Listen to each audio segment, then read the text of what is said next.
Sinbad जहाजी की चौथी यात्रा अलिफ लैला। सिंदबाद ने कहा, कुछ दिन आराम से रहने के बाद मैं पिछले कष्ट और दुख भूल गया था और फिर यह सूझी कि और धन कमाया जाए तथा संसार की विचित्रताएं और देखी जाएं।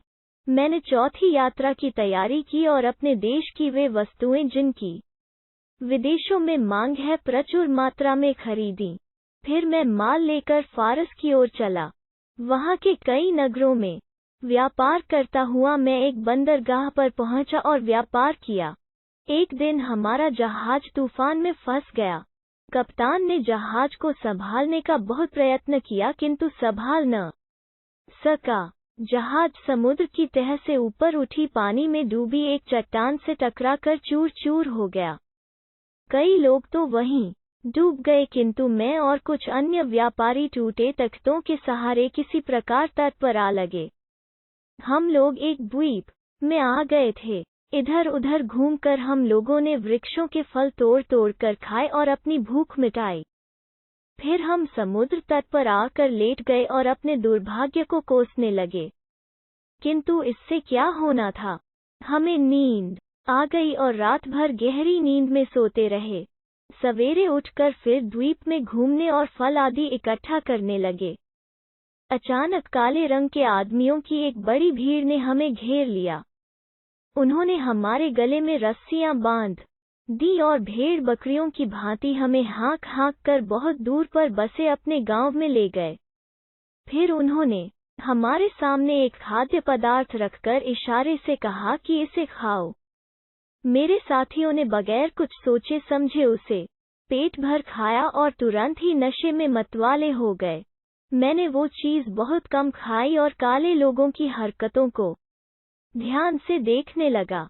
मेरे साथी तो कुछ न समझ सके लेकिन मैंने समझ लिया कि इन लोगों की नीयत अच्छी नहीं है। फिर उन्होंने खाने के लिए हमें नारियल के तेल में पका हुआ चावल दिया। इस खाद्य से आदमी मोटे हो जाते हैं। मैं समझ गया कि काले लोगों का इरादा है कि हमें मोटा करें और फिर अपने कबीले की दावत करके हम लोगों का मांस पकाकर सब लोग खाएं। मेरे साथी तो नशे में खूब पेट भर कर खाते थे किंतु मैं बहुत थोड़ा खाता था ताकि मोटा न होऊं और नरभक्षियों का आहार न बनूं। मैं कम खाने और अपने प्राणों की चिंता में इतना दुबला हो गया कि बदन में हड्डी चमड़े के सिवाय कुछ न रहा। मैं दिन में उस द्वीप में घूमा फिरा करता था। एक दिन मैंने देखा कि गांव के सब लोग काम पर चले गए हैं। केवल एक बूढ़ा बैठा था। मैं अवसर पाकर भाग निकला। बूढ़े ने मुझे बहुतेरा चिल्ला चिल्लाकर बुलाया किंतु मैं न रुका। शाम को गांव में लोग आए तो मेरी खोज में निकले किंतु तब तक मैं बहुत ही दूर निकल चुका था। मैं दिन भर भागता, रात में कहीं छुपकर सो जाता, रास्ते में फल आदि से भूख मिटाता या नारियल तोड़कर उसका पानी पी लेता जिससे भूख और प्यास दोनों शांत होती थी। 8वें दिन मैं समुद्र के तट पर पहुंचा। वहां देखा कि मेरी तरह के बहुत से श्वेत वर्ण मनुष्य काली मिर्च इकट्ठी कर रहे हैं क्योंकि वहां काली मिर्च बहुत पैदा होती थी। उन्हें देखकर मुझे बड़ी प्रसन्नता हुई और मैं उनके पास पहुंच गया। वे भी चारों ओर जमा हो गए और अरबी भाषा में मुझसे पूछने लगे कि तुम कहां से आ रहे हो। मैं अरबी बोली सुनकर और भी हर्षित हुआ और मैंने विस्तार से उन्हें बताया कि जहाज टूटने पर हम लोग द्वीप के किसी अन्य तट पर लगे जहां से हमें बहुत से श्याम वर्ण लोग पकड़ कर ले गए। उन लोगों को यह सुनकर बड़ा आश्चर्य हुआ। वे बोले, अरे वे लोग नरभक्षी हैं, तुम्हें उन्होंने छोड़ कैसे दिया? मैंने उन्हें आगे का हाल बताया कि किस प्रकार कम खाकर और मौका पाकर भागकर मैंने जान बचाई। उन लोगों को मेरे जीते जागते बच निकलने पर अति आश्चर्य और प्रसन्नता हुई। जब तक उनका काम पूरा न हुआ, मैं उनके साथ मिलकर काम करता रहा। फिर वे लोग मुझे अपने साथ जहाज पर लेकर अपने देश आए और अपने बादशाह के सामने मुझे यह कहकर पेश किया कि यह व्यक्ति नरभक्षियों के चंगुल से सही सलामत निकल आया है। बादशाह को जब मैंने अपना पूरा हाल सुनाया तो उसे भी सुनकर बड़ा आश्चर्य और प्रसन्नता हुई। वो बादशाह बड़ा दयालु प्रकृति का था। उसने मुझे पहनने के लिए वस्त्र तथा अन्य सुख सुविधाएं दी। बादशाह के कब्जे में जो द्वीप था वो बहुत बड़ा और धन धान्य से पूर्ण था। वहाँ के व्यापारी अन्य देशों में अपने यहाँ की चीजें ले जाते थे और बाहर के कई व्यापारी भी आते थे।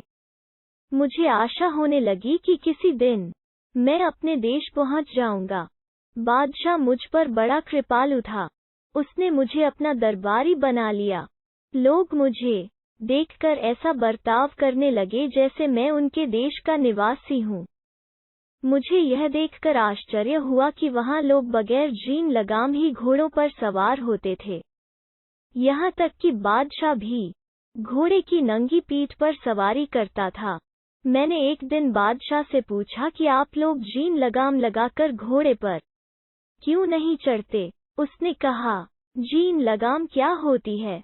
उसने यह भी कहा कि मैं उसके लिए ये चीजें बना दूं। मैंने एक नमूना बनाकर लकड़ी के कारीगर को दिया। उसने मेरे नमूने के अनुसार जीन बना दी। मैंने उसे चमड़े से मढ़वाया और उस पर अतलिस और कमरख्वाब का आवरण चढ़ाया। एक लोहार से रकाबें बनाने को कहा और लगाम का सामान भी बनवाया। जब सारा सामान तैयार हो गया तो मैं उसे घोड़े पर सजाकर घोड़ा बादशाह के सामने ले गया। वो उस पर सवार हुआ तो उसे बहुत प्रसन्नता और संतोष हुआ। उसने मुझे बहुत इनाम इकराम दिया और पहले से भी अधिक मुझे मानने लगा। फिर मैंने बहुत सी जीनें और लगामें बनवा कर राज्य परिवार के सदस्यों, मंत्रियों आदि को दी। उन्होंने उनके बदले हजारों रुपए तथा अन्य बहुमूल्य वस्तुएं मुझे प्रदान की। राज दरबार में मेरा मान बढ़ा तो नगरवासी भी मेरा बहुत सम्मान करने लगे। एक दिन बादशाह ने मेरे साथ एकांत बातचीत की। वो बोला, मैं तुमसे बहुत प्रसन्न हूँ और तुम पर अधिकाधिक कृपा करना चाहता हूँ। मेरे दरबार के लोग और साधारण प्रजाजन भी तुम्हारी बुद्धिमत्ता के कारण तुम्हें बहुत मानते हैं। मैं चाहता हूँ कि तुम एक काम करो। मुझे पूर्ण विश्वास है कि जो मैं कहूँगा तुम उससे इनकार नहीं करोगे। मैंने कहा, आप जो भी आज्ञा करेंगे वो मेरे हित में होगी क्योंकि आपकी मुझ पर कृपा रहती है। मैं क्यों आपकी आज्ञा का उल्लंघन करूँगा? उसने कहा, मैं चाहता हूँ कि तुम स्थायी रूप से यहाँ बस जाओ और अपने देश जाने का विचार छोड़ दो। इसलिए मैं यहाँ की एक सुंदर और सुशील कन्या से तुम्हारा विवाह करना चाहता हूँ। मैंने सहर्ष इसे स्वीकार किया। उसने एक अत्यंत रूपवती और गुणवती नव यौवना से मेरा विवाह करा दिया। मैं उसे पाकर बगदाद में बसे अपने परिवार को भूल सा गया। कुछ दिनों बाद मेरे पड़ोसी की पत्नी बीमार हो गई और कुछ दिन बाद मर गई।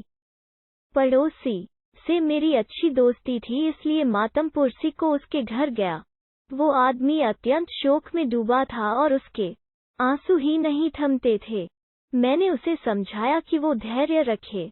भगवान चाहेगा तो दूसरी शादी के बाद और अच्छा जीवन बीतेगा। उसने कहा, तुम कुछ नहीं जानते इसीलिए ऐसी तसल्ली दे रहे हो। मैं तो 2-4 घंटे का ही मेहमान हूँ। मैंने परेशान होकर उससे स्थिति स्पष्ट करने को कहा तो वो बोला, आज मुझे मृत पत्नी के साथ जीते जी दफन किया जाएगा। हमारे यहाँ बहुत पुराने जमाने से यह रस्म चली आ रही है कि पति मरता है तो पत्नी उसके साथ दफन कर दी जाती है और पत्नी मरती है तो पति को उसके साथ गाड़ दिया जाता है। अब मेरी जान बचने की कोई सूरत ही नहीं है। यहाँ के निवासी एकमत होकर इस रिवाज को स्वीकार करते हैं। कोई इसके विरुद्ध कुछ नहीं कर सकता। इस भयंकर रिवाज की बात सुनते ही मेरे होश उड़ गए। मैं उसी समय से अपने बारे में चिंता करने लगा क्योंकि मेरा भी विवाह हो चुका था। थोड़ी देर में उसके सगे संबंधी एकत्र हो गए। उन्होंने कफन आदि का प्रबंध किया। उन्होंने औरत की लाश को नहला धुलाकर बहुमूल्य वस्त्र पहनाए और एक खुली अर्थी पर रखकर ले चले। उसका पति भी शोक सूचक वस्त्र पहने रोता पीटता उनके पीछे चला। सब लोग एक बड़े पहाड़ पर पहुंचे। वहां पर उन्होंने एक बड़ी चट्टान हटाई तो उसके नीचे बड़ा गहरा और अंधेरा गड्ढा दिखाई दिया। सब लोगों ने रस्सी के द्वारा अर्थी को गड्ढे की तह तक उतार दिया। उसके बाद मृत स्त्री के पति को भी गड्ढे में उतार दिया। उन्होंने उसके साथ 7 रोटियां और जल से भरा पात्र भी रख दिया और उसे उतारने के बाद गड्ढे का मुंह चट्टान से बंद कर दिया। वो पहाड़ बहुत लंबा चौड़ा था। उसके दूसरी ओर समुद्र था और उस ओर का क्षेत्र दुर्गम और निर्जन था। चट्टान को यथावत रखकर और पति पत्नी के लिए शोक करके सब लोग वापस हुए। मैं बहुत ही डर गया था और सोचता था कि ऐसी अमानुषिक रीति जो दुनिया के किसी देश में नहीं है यहाँ क्यों मानी जाती है। किंतु जिससे भी बात करता वो इस रिवाज का समर्थन करता और मेरी बात को गलत कहता था। यहाँ तक कि जब मैंने बादशाह से बात की तो उसने कहा, सिंदबाद, यह हमारे बुजुर्गों की बहुत पुरानी चलाई गई रस्म है। मैं अगर चाहूँ भी तो इसे रोक नहीं सकता। यह रस्म मुझ पर भी लागू होती है। भगवान न करे अगर रानी का देहांत हो जाए तो मुझे भी उसके साथ जीते जी दफन कर दिया जाएगा। मैंने पूछा कि यह रस्म क्या उन अन्य देशवासियों पर भी लागू होती है जो यहाँ पर रहने लगे हैं? बादशाह मुस्कुराने लगा और बोला, यह रस्म देशी विदेशी सब के लिए है। इससे कोई व्यक्ति बाहर नहीं समझा जाता। इसके बाद मैं बहुत घबराया रहने लगा। मैं बराबर सोचता था कि कहीं मेरी पत्नी मर गई तो मुझे भी ऐसी भयानक मौत मरना पड़ेगा। मैं इसीलिए अपनी पत्नी के स्वास्थ्य की बहुत देखभाल करने लगा। किंतु ईश्वर की इच्छा कौन टाल सकता है। कुछ समय के बाद मेरी पत्नी सख्त बीमार हुई और कुछ दिनों में काल कवलित हो गई। मुझ पर दुख का पहाड़ टूट पड़ा। मैं सर पीटता था और कहता था कि मैं बेकार ही उस द्वीप से भागा। इस प्रकार जीते जी गाड़े जाने से कहीं अच्छा था कि नरभक्षी मुझे मार कर खा जाते। इतने में बादशाह अपने दरबारियों और सेवकों के साथ मेरे घर आया। नगर के अन्य प्रतिष्ठित व्यक्ति भी वहां एकत्र हो गए और उसे अर्थी पर रखकर लोग ले चले और उनके पीछे मैं भी रोता पीटता आंसू बहाता चला। दफन के पहाड़ पर पहुंचकर मैंने एक बार फिर अपने प्राण बचाने का प्रयत्न किया। मैंने बादशाह से कहा, स्वामी, मैं तो यहाँ का रहने वाला नहीं हूँ। मुझे यह कठोरतम दंड क्यों दिया जा रहा है? मुझ पर दया करके मुझे जीवन प्रदान कर दीजिए। मैं अकेला भी नहीं हूँ। मेरे देश में स्त्री बच्चे मौजूद हैं। उनका ख्याल करके मुझे छोड़ दीजिए। मैंने 1000 फरियाद की किंतु बादशाह या अन्य किसी व्यक्ति को मुझ पर दया न आई। पहले मेरी पत्नी की अर्थी को गड्ढे में उतारा गया, फिर मुझे एक दूसरी अर्थी पर बिठाकर मेरे साथ रोटियां और पानी का घड़ा रखकर उतार दिया गया और गड्ढे पर चट्टान को वापस रख दिया गया। वो कंदरा लगभग 50 हाथ गहरी थी। उसमें उतरते ही वहां उठने वाली बदबू से, जो लाशों के सड़ने से पैदा हो रही थी, मेरा दिमाग फटने लगा। मैं अपनी अर्थी से उठकर दूर भागा। मैं चीख चीख कर रोने लगा और अपने भाग्य को कोसने लगा। मैं कहता था, भगवान जो करता है उसे अच्छा ही कहा जाता है। जाने मेरे इस दुर्भाग्य में क्या अच्छाई है। मैं 3 यात्रा के कष्टों और खतरों से भी चैतन्य नहीं हुआ और फिर मरने के लिए चौथी यात्रा पर चला आया। अब तो यहाँ से निकलने का कोई रास्ता ही नहीं है। इसी प्रकार मैं घंटों रोता रहा। किंतु सुख हो या दुख, मनुष्य को भूख तो सताती ही है। मैं नाक मुंह बंद करके अपनी अर्थी पर पहुंचा और थोड़ी रोटी खाकर पानी पिया। कुछ दिनों इस तरह जिया। रोटियां खत्म हो गईं तो सोचा कि अब तो भूखा मरना ही है। इतने में ऊपर उजाला हुआ। ऊपर की चट्टान खोलकर लोगों ने एक मृत पुरुष और उसके साथ उसकी विधवा को गड्ढे में उतार दिया। जब लोग चट्टान बंद कर चुके तो मैंने एक मुर्दे की पांव की हड्डी उठाई और चुपचाप पीछे से आकर स्त्री के सिर पर उसे इतनी जोर से मारा कि वो गश खाकर गिर पड़ी। मैंने लगातार चोटें करके उसे मार डाला और साथ रखी हुई रोटियां और पानी लेकर अपने कोने में चला गया। 2-4 दिन बाद एक आदमी को उसकी मृत पत्नी के साथ उतारा गया। मैंने पहले की तरह आदमी को खत्म करके उसकी रोटियां और पानी ले लिया। मेरे भाग्य से नगर में महामारी पड़ी और रोज 2-1 लाशें और उसके साथ जीवित व्यक्ति आने लगे जिन्हें मारकर मैं उनकी रोटियां ले लेता। एक दिन मैंने वहां ऐसी आवाज सुनी जैसे कोई सांस ले रहा हो। वहां अंधेरा तो इतना रहता था कि दिन रात का पता नहीं चलता था। मैंने आवाज ही पर ध्यान दिया तो सांस के साथ पांवों की भी हल्की आहट आई। मैं उठा तो मालूम हुआ कि कोई चीज एक तरफ दौड़ रही है। मैं भी उसके पीछे दौड़ा। कुछ देर इसी प्रकार दौड़ने के बाद मुझे दूर एक तारे जैसी चमक दिखाई दी जो झिलमिला सी रही थी। मैंने उस तरफ दौड़ना आरंभ किया तो देखा कि एक इतना बड़ा छेद है जिसमें से मैं बाहर जा सकता हूँ। वास्तव में मैं पहाड़ के दूसरी ओर के ढाल पर निकल आया था। पहाड़ इतना ऊंचा था कि नगर निवासी जानते ही नहीं थे कि उधर क्या है। उस छेद में से होकर कोई जंतु मुर्दों को खाने के लिए अंदर आया करता था और उसी के सहारे मुझे बाहर निकलने का रास्ता मिला। मैं उस छेद से बाहर खुले आकाश के नीचे आ निकला और भगवान को उनकी अनुकंपा के लिए धन्यवाद दिया।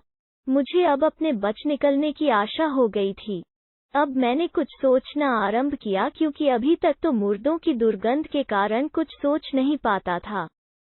थोड़ा थोड़ा भोजन करके मैंने इतने दिन तक किसी प्रकार अपने को जीवित रखा था। मैं एक बार फिर जी कड़ा करके उस मुर्दों की गुफा में घुस गया। बहुत से मुर्दों के साथ बहुमूल्य रत्न भूषण आदि रख दिए जाते थे। मैंने टटोल कर अंदाज से बहुत से हीरे जवाहरात इकट्ठे किए। मुर्दों के कफनों ही में उनकी अर्थियों की रस्सियों से हीरे जवाहरात की कई गठरियां बांधी और एक एक करके उन्हें बाहर ले आया, जहां से सामने समुद्र दिखाई देता था। मैंने समुद्र तट पर 2-3 दिन फल फूल खाकर बिताए। चौथे दिन मैंने तट के पास से एक जहाज गुजरता देखा। मैंने पगड़ी खोलकर उसे हवा में उड़ाते हुए खूब चिल्लाकर आवाजें दी। जहाज के कप्तान ने मुझे देख लिया। उसने जहाज रोककर एक नाव मुझे लेने को भेजी।